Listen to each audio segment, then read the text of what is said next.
Hi, this is Strix, and I'd like to tell you about anti-aging medicine. You've probably heard that set of words before, and you've probably somewhat frowned upon it in disbelief. I mean, anti-aging, how do you stop aging? How do you stop the aging process? And well, that is not an easy thing to answer. And let me start by saying it's almost a myth. You can't really stop aging. No, you can't turn back the sands of time on aging. Not really, not yet. We can, however, improve both the quality of life and not just the length of it. You see, for the longest time, people have been most interested in extending the length of life. We've tried that from the 50s and we've been quite successful. The average lifespan of today's man and woman is a lot longer than it was in the 1800s and even in the early 1900s. And that's not to say that we're doing everything correctly. By example and contrast, the standard American diet, it's abbreviated SAD, is responsible for the reverse of everything we've been trying to do in modern civilization, which is to extend both the length of life and the quality of life. To age longer in years, but at the end of those years to somehow be more functional than the current diet allows for. And, well, the standard diets we're living with, especially in the first world countries, don't exactly cut it. And in fact, they are dangerous. That's been proven.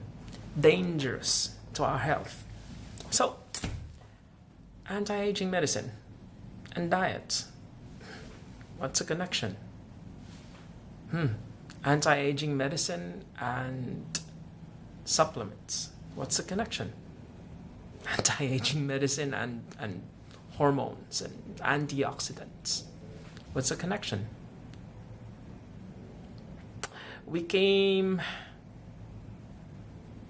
and have continued to come for the longest time from a paradigm in which we actually think, there's one drug for one disease. One disease, one drug. You've got a disease, you take a drug. You got more bugs, more drugs. And it's crazy, isn't it? Now, think about it. While you also consider that a lot of the things we usually associate with aging, per se, are actually, well, shock of all shocks, not related to aging at all. A lot of the things we associate with aging are secondary to disease. Let me give you an example. Very often in our society, people will say, oh, my shoulder isn't working the way it's supposed to, it's old age, or my low back, or my legs aren't functioning the way they should. Okay? And that's a proper complaint. After all, anti-aging is concerned with, vision, mobility, memory, function. Okay? So, a person complains, my shoulder isn't working the way it's supposed to. And they think it's age. Okay? Let's say it's age. Are you telling me that one shoulder is aging more than the other? One knee isn't working. Oh, great. That's confusing.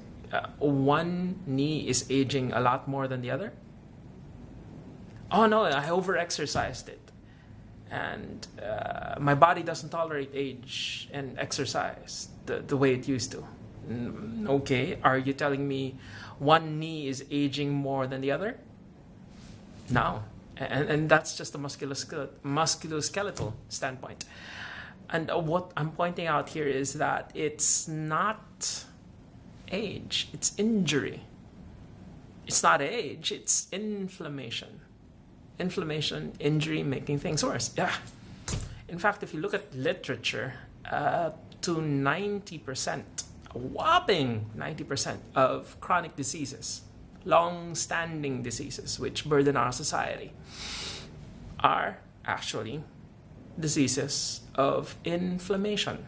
There's an ongoing process, an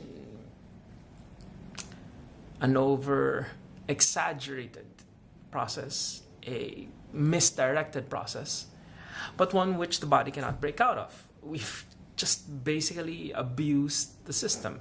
We've abused the system of checks and balances that, makes sure that we're okay. You see, if you take an osteopathic perspective, or even an allopathic one for that matter, you look deep enough into the simplest understandings of medicine, you leave the body alone to its devices and it fixes itself. It's a beautiful self-fixing machine, one that I could not have made any better than it was designed. It's a self-fixing machine. By example, can you imagine a time in the past when, consider a really old race and an ancient race at that, and someone injures themselves, and the body gives up signals, and they respect that, and that means we have to rest. That was then. Well, people now will say they don't have the luxury of rest. They don't have the luxury of recuperation. And, an injury that could have been fixed with 2 weeks rest, people just let it linger, and things left to linger just don't get better.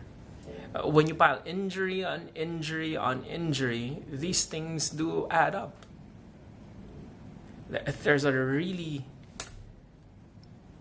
simple analog that I like giving my patients, and that's that. Have you ever considered that there isn't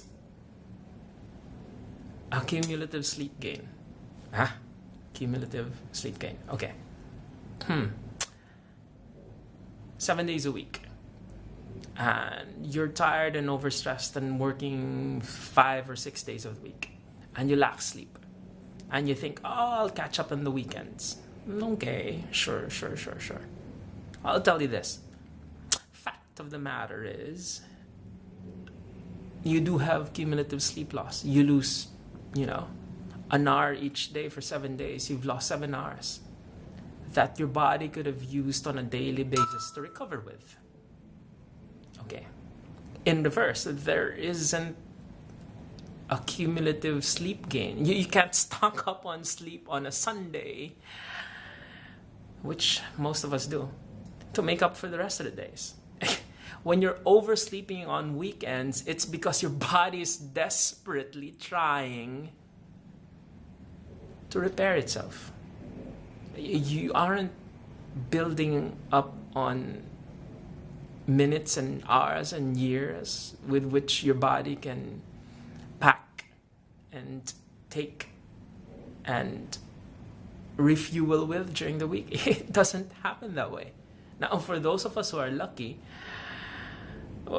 we let our bodies rest and recover. For those of us who aren't so lucky, we let it pile up and hope that, rest rebuilds the rest. Well, no, it quite frankly doesn't.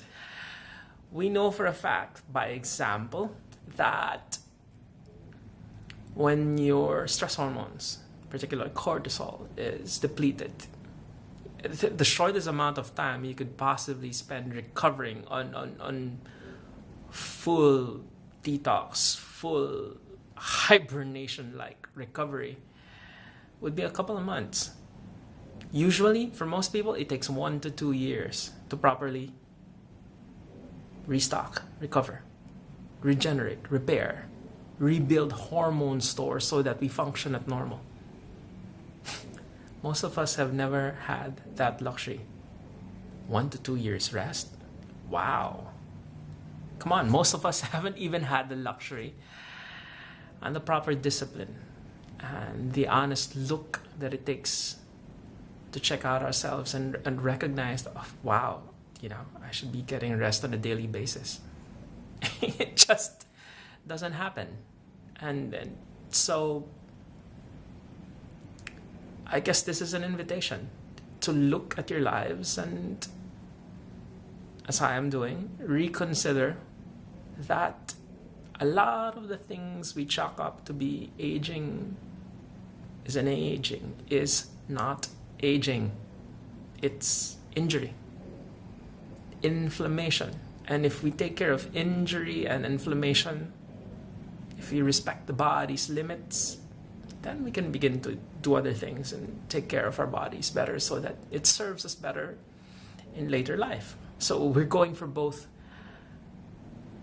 length of life, quantity, and quality of life, how well we're doing, so that in the end of our age, in these physical shells, we still have good vision, good cognition, good mobility. We're able to move around, we're able to think straight, and we can see well enough so that we can do things that we did and would like to continue doing until further age. Wouldn't it be great if we could live in a society where elders aren't so disposable because they're still functional, where elders are respected not only for their wisdom but for their continuing capability? Because think about it. As we age, we only really keep building skill sets and techniques build on us, and we figure out which works and we figure out which doesn't work. Well, that's for those of us who have bothered to notice that we really shouldn't keep doing the things which don't work. But, well, we're stubborn as a species, I guess. And one of the reasons for that is one of the most difficult things for any human being to do is change. We've so gotten used to, if it kind of works and it kind of looks like what we need, that's enough. I have news for you. It just isn't enough. And if you think it's enough and you're doing okay with how things are, I'm asking you to reconsider, what if you could do better? What if mind, body, spirit all work in alignment? What if your lifestyle and your activities supported your goals? What if you figured out what your goals really are? What if you figured out how to take care of mind, body, spirit so that things work better further off into age, and so that age isn't such a huge deal, and aging can finally become a gaining of wisdom and a gaining of strength and the ability to pass that on so that future generations are better, so that we've learned from our mistakes, so that the next generation is, as it must be, better, improved, more functional. So I know that was kind of a winding little talk, and I do appreciate you sitting with me. Again, scriptless, because after all, we need to speak from the heart, and the heart really doesn't require scripts. And I thank you for sitting with me through that, because this truly has been a need and a want and a desire that I be able to share my passion for helping people heal. And in this initial foray, for me to be able to introduce anti-aging or longevity medicine or regenerative medicine. So if you're ever in my area, or you can manage to be in my area, do look me up and let's talk. And we could talk about a lot of things. Among the things we can talk about is, well, getting things in alignment, getting you so that you agreed with yourself, getting you so that you aren't struggling so much, getting you to help yourself, because that's really what it is about. It's going to be a partnership. It's going to have to be a partnership.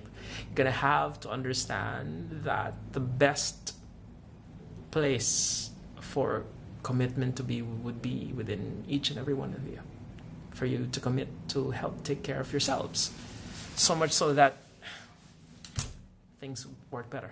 Your body, your mind work better. I mean, wouldn't it be great if at 102 years old, your mind was still sharp, your body was still functioning, you know, small aches and pains, whatever it is, just cleared up? Wouldn't it be great if at that age we can enjoy our children's grandchildren? Wouldn't it be great if we actually lived out our lives to the full, to the hilt? And I'm not talking about a back-breaking, crazy set of short stints, but a continuing, ongoing process of taking care of each other, taking care of ourselves, so much so that things work better. And through time, we find that we're functional, useful, helpful to ourselves and to others in community, and able to help furnish and fuel a mutual evolution. So that's it.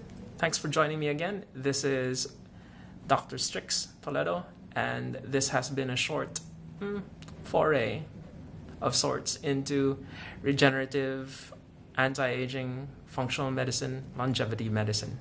I hope you found this useful. I realize it's been very broad, but we'll talk again. Ciao.